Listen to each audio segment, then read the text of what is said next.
നമ്മൾ ഗോവയിലൂടെ ഇങ്ങനെ പോയിക്കൊണ്ടിരിക്കുകയാണ്. ഗോവയിലെ ഒരു പച്ചപ്പ് പ്രത്യേക ഭംഗിയാണല്ലേ. കർണാടകയും കാട്ടി കുറച്ചും കൂടെ ഭംഗി കൂടുതലാണ് ഗോവയിലെ ഒരു പ്രകൃതി ഭംഗി അല്ലേ. ഇവിടെ കണക്കുള്ള ഒരു വെയിൽ തന്നെയാണ് അടിക്കുന്നത്. പക്ഷെ ഇവിടെ അത്രയും ഒരു വരൾച്ച കാണുന്നില്ലല്ലേ. നമ്മള് ഗോവയിലാണെന്ന് പറഞ്ഞിട്ട് കാര്യമില്ല, നമ്മള് ഹൈവേ കൂടെ പോകണല്ലോ. ടൂറിസ്റ്റ് പ്ലേസ് ഒന്നും നമുക്ക് അങ്ങനെ അധികം കാണാനും പറ്റത്തില്ല. അയ്യോ വേണ്ട വേണ്ട.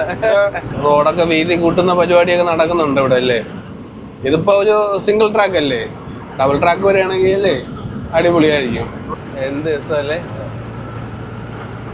ഏകദേശം ഒരു 80 കാലഘട്ടങ്ങളിലൊക്കെ കാണാറുള്ള ഒരു ബസ്സിന്റെ രൂപം അല്ലേ. പഴയ ബസ്സുമാണെന്ന് തോന്നുന്നല്ലേ. പുതിയ മോഡലല്ല, പഴയ ബസ് തന്നെ അവര് റീപെയിന്റ് ഒക്കെ ചെയ്തല്ലേ.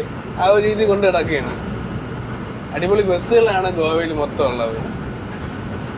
എന്നുവെച്ചാൽ പുതിയ ബസ്സുണ്ട് കേട്ടോ. അതുകൊണ്ട് ഇപ്പൊ അവിടെയൊക്കെ ഭാരത് ബെൻസിന്റെയും അല്ലേ ലെയ്ലാൻഡിന്റെയും SML ഒക്കെ കിടക്കുന്നുണ്ട്. പക്ഷെ പഴയ ഒരു ഭംഗിയുടെ ബസ് പോകുന്ന കാണാൻ നല്ല ഭംഗിയാണ്. ട്രാഫിക് ജാം തുടങ്ങി അല്ലേ.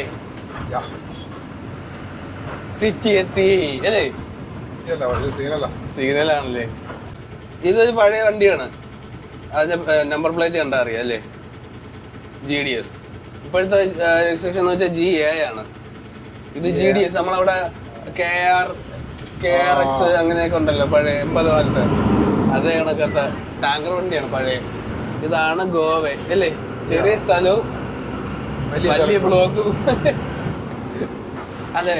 ഇത് എന്ത് പറ്റിയെന്ന് അറിയാൻ പറ്റില്ല. നമ്മൾ ഇത്ര നേരം വന്നപ്പോ ഇങ്ങനെ ഒരു ബ്ലോക്ക് ഒന്നും കണ്ടില്ലല്ലോ.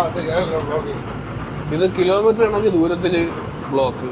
എന്തായാലും നമ്മുടെ സൈഡ് ഇച്ചിരി ഓക്കെയാണ്. നമുക്ക് വരുന്നുണ്ടല്ലേ.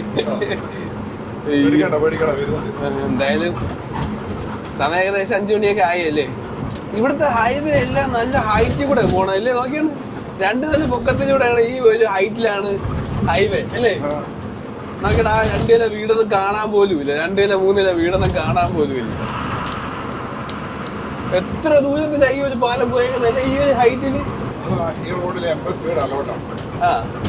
ഈ ഒരു ഹൈവേയില് വണ്ടി നിർത്താനോ ഇറങ്ങാനോ പാടില്ല അല്ലേ.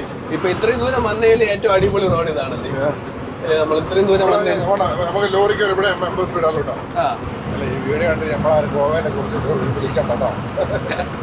വെള്ളം കുടിച്ചൂടെ.